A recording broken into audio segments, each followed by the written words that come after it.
Good evening, everyone, and welcome to Humphrey Elementary's grade 3 and 4 program.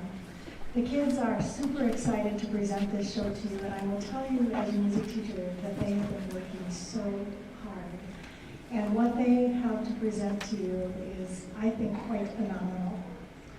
It seemed like a timely thing to me as I was choosing shows, because I always look at the talent of the kids and then also the time of year that we're doing the show. And being that President's Day is right around the corner, it seemed a good opportunity to do a little flag waving and have a patriotic show. I chose this show because we have a great heritage in the United States of America. And our children need to be aware of that. The history, the challenges our country has gone through, all of the things that make America a wonderful, wonderful place to be are included in this show. The kids have learned a lot about American history as well as music as we've been working on the show. And they are so excited, and I'm excited because they're learning standard patriotic music like Grand Old Flag and Stars and Stripes Forever and some of the things that maybe some of you grew up singing as well. We have, at this time, been facing some challenges because it is flu season, And tonight we do have a few students sick, so I'm having some replacements go into roles. They're doing an amazing job. Lila is going to be playing double duty. She will be doing both fact checker roles tonight. And Mac Thomas is also going to be a dual role. He will be stepping in to help out and do one of the Rushmore Tom roles. So just if you see somebody different, that is why. And I also need to usher an apology to one of my colleagues because in the haste to get the program done, I gave her the wrong name. It is not Madison Dockendorf, it's Morgan Dockendorf. So my apologies to Mrs. Dockendorf. There are a couple of places where we're going to ask for audience participation in the show. The first one is during the Star Spangled Banner. We're going to ask that you rise and face the flag with the children and sing along to the Star Spangled Banner. The words are in the back of the bulletin if you need them. And then following that, we're going to have you please stay standing because the children are going to say the pledge, and we would invite you to join us in that as well. And that is also printed in the program should you need it. There's a couple of housekeeping things. First of all, please remember that these are small children with smaller voices, so please refrain from talking as the kids are performing. I would also ask, because this is an arts event, that we can't call out any names or do a lot of excessive shouting at the kids because that throws them off their game. So thank you for being mindful of that. Also, I would ask that if you have any small children that are becoming restless that are with you, that you would just take them out via the nearest aisle and go out into the commons for a little bit so those around you can continue to enjoy the show. If you have a cell phone or pager device, please put it in either airplane mode or shut off the ringtone at this point, please, so we don't get interrupted by ringtones during the show. I just want to say that one thing I discovered about the children as we were working on this show is that they truly, truly have a deep love for being an American. That is very important to them. And the more they learn about things from American history, the deeper that connection grew. So it's been so much fun to see them make those connections and realize the wonder of our country. What you're going to see up on stage is our future. Your children, your grandchildren, your nieces, your nephews, your friends, your neighbors that are up on the stage. They are our future.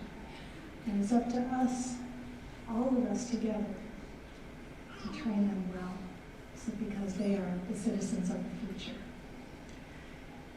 So I just appreciate so much having had this opportunity to work with your kids. They are nothing short of amazing. And it's been a great, great joy. I would also like to tell you one more housekeeping thing, and then I'll stop talking and you can enjoy the children. We are having this broadcast tonight, or it will be recorded to be broadcast on a live stream. So keep that in mind as you are, and details will be sent out as to where you can access that for anybody that you might want to see the show that was unable to be here tonight. Okay. So with that, please enjoy our show. And, sorry, I did forget one more thing. I'm going to ask that the audience please remain seated until all the children are safely off the stage. Third grade children can be picked up in the choir room, which is out the back door, around the hallway, behind the stage. And fourth graders will be picked up in the band room, which is out the doors, around, and in the back hallway. So the teachers have been telling the kids, you won't leave till we see your parents or whoever's coming to pick you up, so make sure you make yourself known to the teachers when you come to pick up your child. Okay? So, I'm done. Enjoy the show. Thank you.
Welcome to our Humphrey Elementary program. Grades 3rd and 4th are so pleased to feature this great country of ours, the United States of America, in our show. We will open Very Patriotic Pageant with This Is My Country, a song that speaks about some of the things that makes America a very special place.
During the War of 1812, Francis Scott was watching as the British attacked Fort McHenry. When dawn came and our flag was still flying, he knew that the U.S. had won the battle. This inspired him to write the Star-Spangled Banner, which became our national anthem in 1931. The flag that was known as the Star-Spangled Banner was specially made for Fort McHenry. It was as long as a gray whale and hangs in the Smithsonian National Museum of American History today. Ladies and gentlemen, please rise and join us in singing our national anthem, the Star-Spangled Banner.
Please join us in saying the Pledge of Allegiance.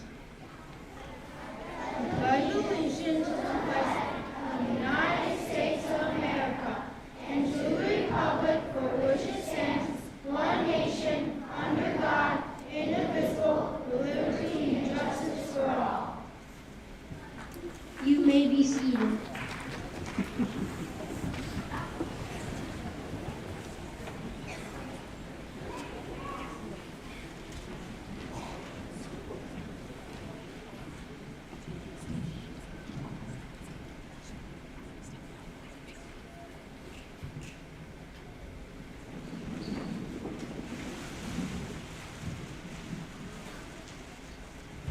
Philadelphia, 1776. At the request of the Continental Congress, Colonel George Washington contacted local businesswoman Betsy Ross. Excuse me, that's General George Washington. Huh? Who are you? I'm the official pageant fact checker, just making sure we keep everything on the up and up. It's an insurance thing. How about President George Washington? Not yet, he's still a general. Okay. General George Washington contacted local businesswoman Betsy Ross.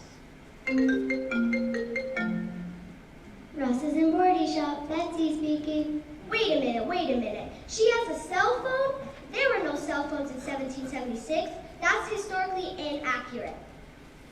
Shh, don't be so picky. Back to the story. Good morning, Mrs. Ross. This is George Washington. Why, hello, George Washington. Please call me Betsy. How may I help you today? I was out for some Philly cheesesteaks with some of the guys from the Continental Congress last night. That can't be right. Cheesesteaks? Not important. Moving on.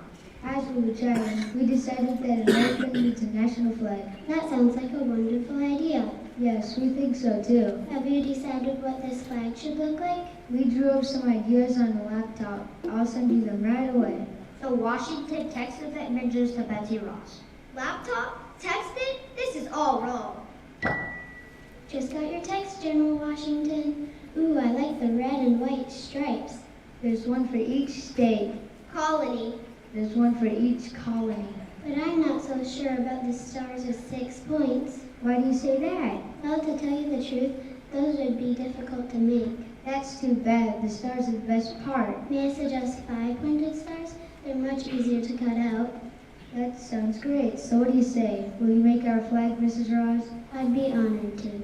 Without delay, Betsy Ross sewed the first American flag and sent it over to George by Pony Express. Oh, you've got to be kidding. The Pony Express didn't exist for another 100 years. Washington and the Continental Congress loved Betsy's flag so much, they nicknamed her Ross the Boss and awarded her free cheesesteaks for life. Oh, good grief.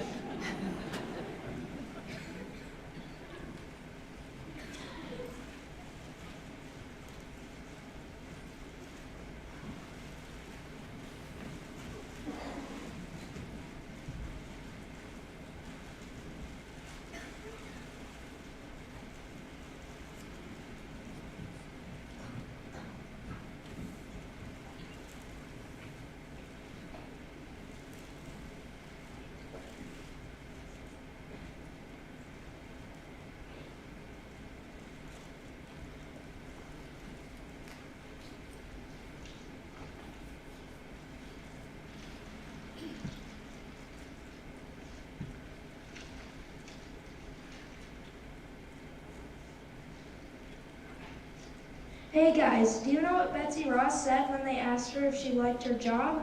I don't know. Not sure. What did she say? So. Hilarious, but what did one flag say to the other flag? Nothing, it just waved.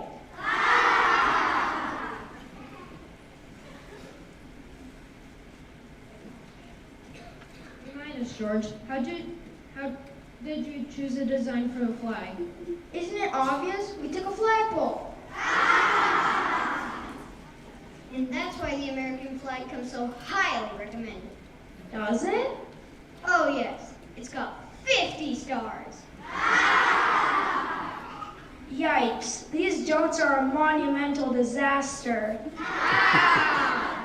Tell me about it. And speak of monuments, what rock group has 4 guys and no singers? Can't think of one. Me either. Mount Rushmore. That's us. Wow.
This just in, Pennsylvanians welcome a new resident. This just in, Pennsylvanians welcome a new resident today. A shiny bronze bell all the way from London. Speaker of Assembly Isaac Norris orders a chime for the tower at the top of the State House. Philadelphians are anxiously awaiting for this remarkable new bell, which would be happening any moment now.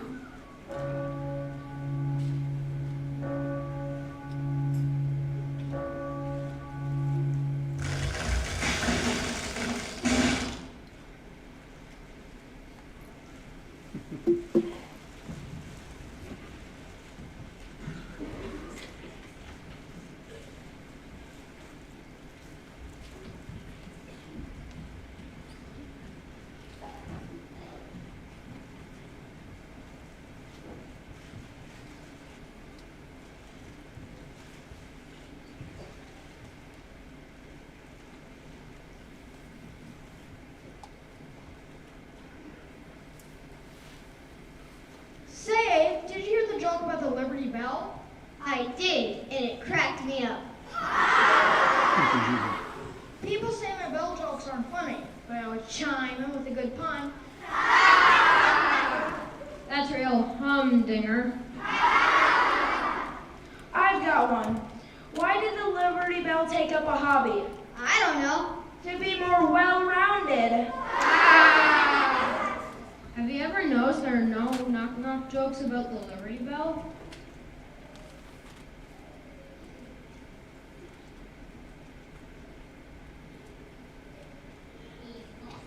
That's true, no knock-knock jokes.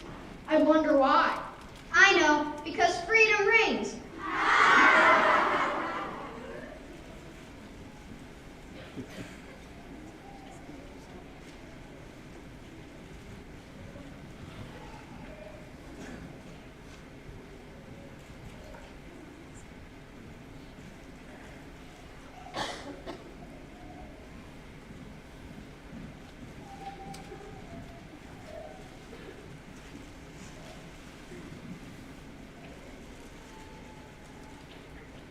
An update on the Bell story we've been covering after a disastrous test ring.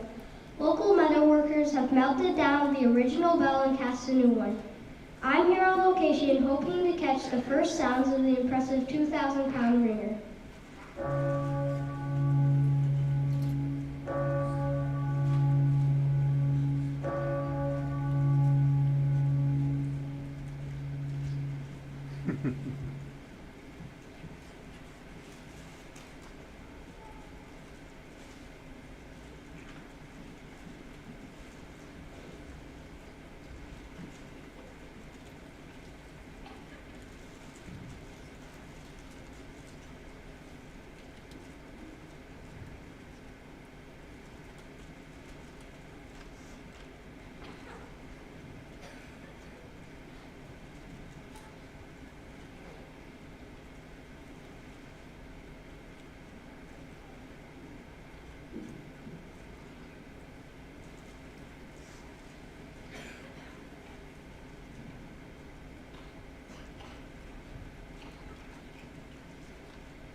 poor. Give me you're tired, you're poor. Your huddled masses yearning to breathe free. The wretched refuge of your teeming shore.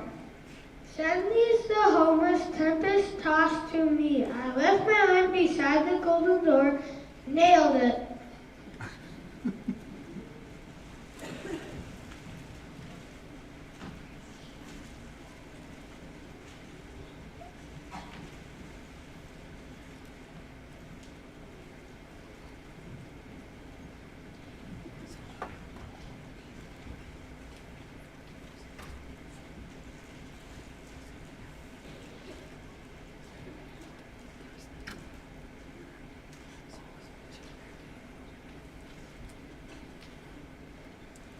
Hey Tom, do you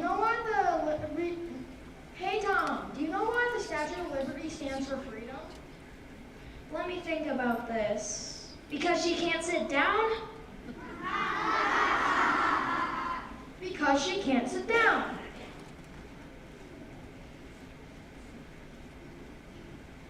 What does Lady Liberty drink with her scones? What could it be? Liber-tea. Very funny. And how's the Statue of Liberty say goodbye to visitors? Let's stay in torch.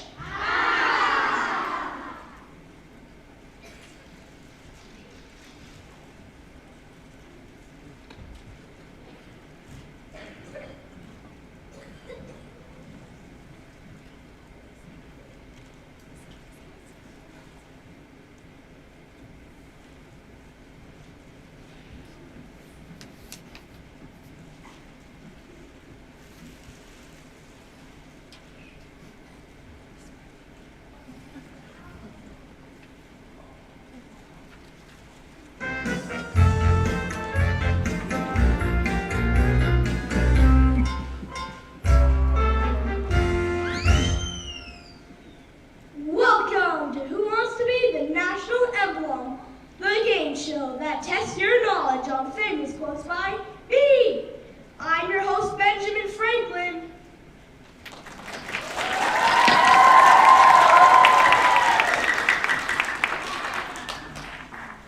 Our first contestant hails from the snow-capped mountaintops.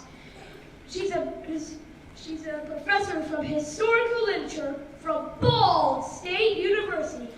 Let's welcome Dr. Edith Eagle. Thank you. It's a pleasure to be here. I'm a big fan. Our second contestant lives in my hometown, Philadelphia. She loves farm life and a vegetarian diet, and not November. Let's welcome Thomasina Turkey.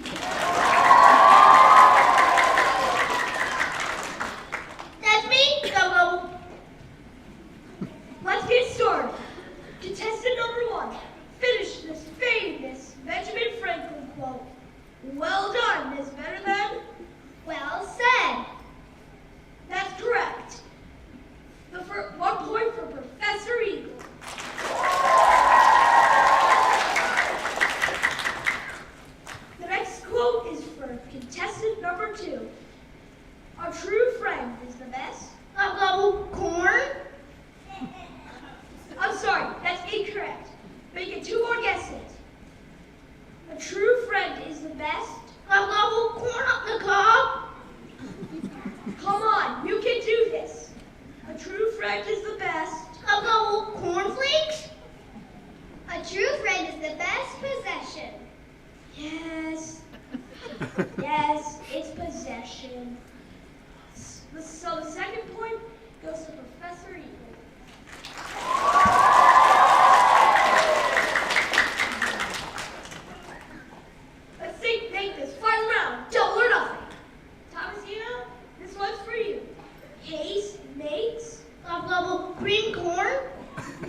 Haste makes waste. Haste makes waste. Yes, haste makes waste. I'm disappointed to say that the turkey is out and America's new national bird will be the bald eagle.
The Independence Hall Bell story continues.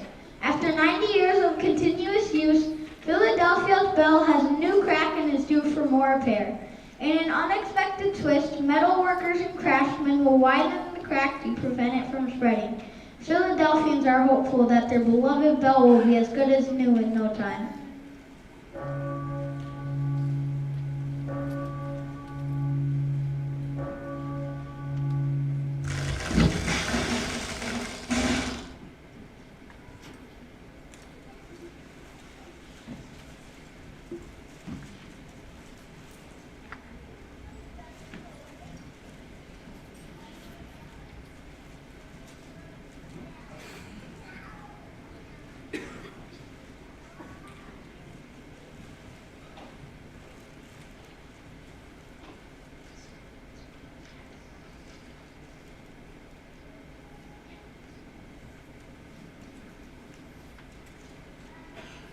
Hey Teddy, any idea which Americans tell the most jokes? Not sure. I've never thought about it. Easy. Pennsylvanians. And what is the heaviest state in the Union? Maryland. Here's one. What did Tennessee see? The same thing that Arkansas.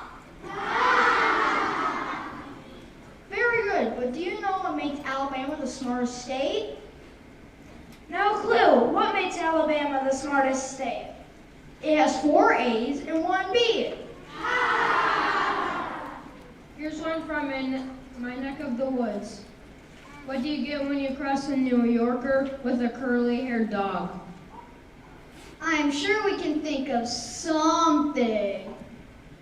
A Yankee Poodle.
July 4th, 1776.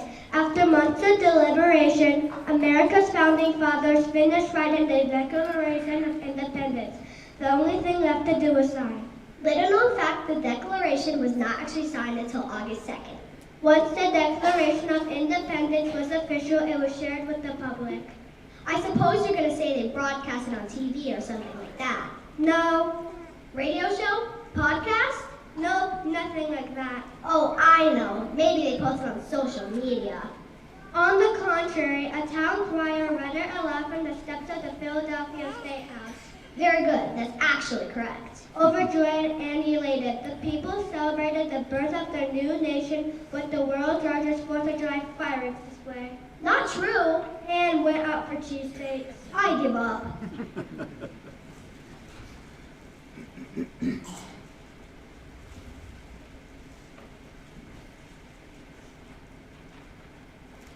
It's official. The Tower Bell, now known as the Liberty Bell, has developed another crack. And experts say it will not ring again. In better news, historians predict the iconic bell will be a symbol of freedom and liberty for generations of Americans to come.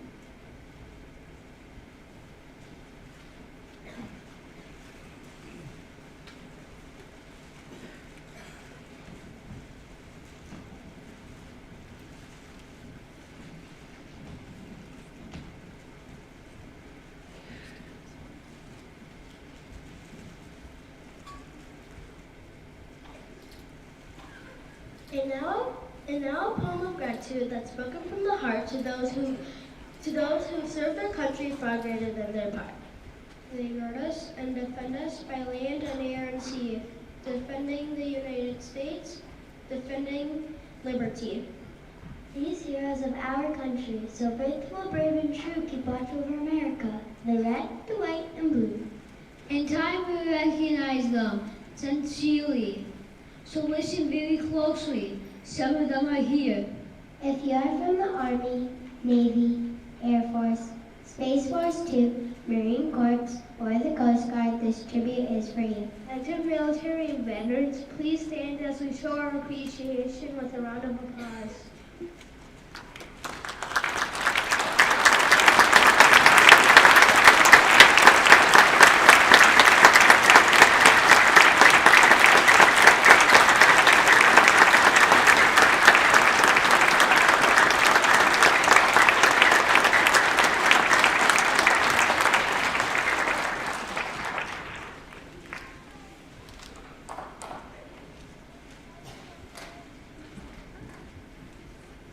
You may be seated.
In peace and war.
and teach a liberty act dedicated to the proposition of all created equal. Epic!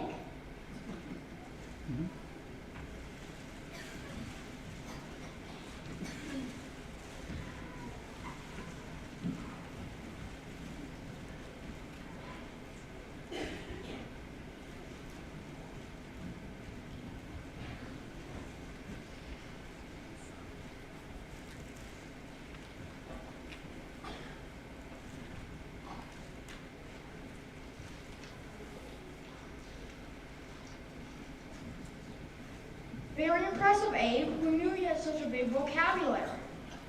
Or such an enormous hat. Want to know why I wore that enormous hat? We sure do, Abe. To keep my head warm. Okay, one more round. Category is jokes about yourself. I've got one. What's Thomas Jefferson's favorite dessert? Why, it's Monticello, of course. My turn. What would Teddy Roosevelt be if he were alive today? Old.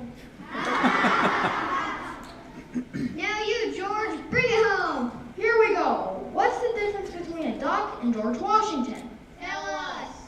A duck has a bill on its face, and I have my face on a bill.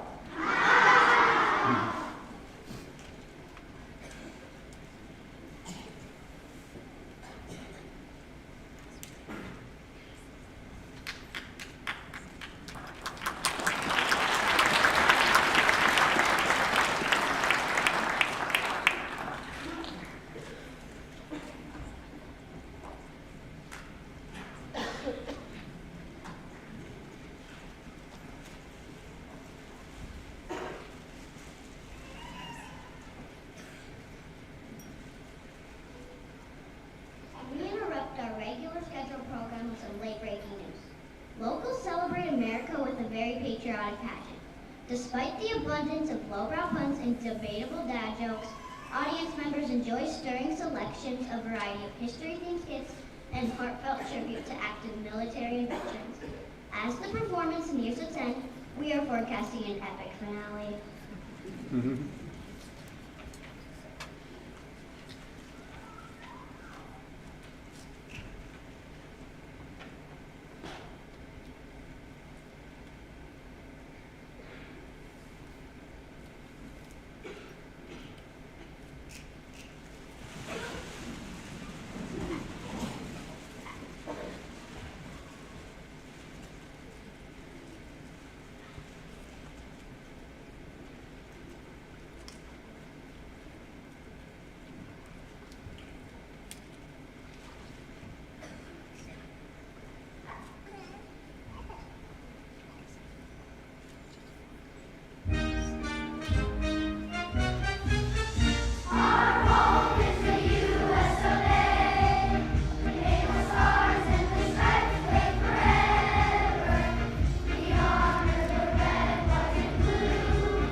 Thank you.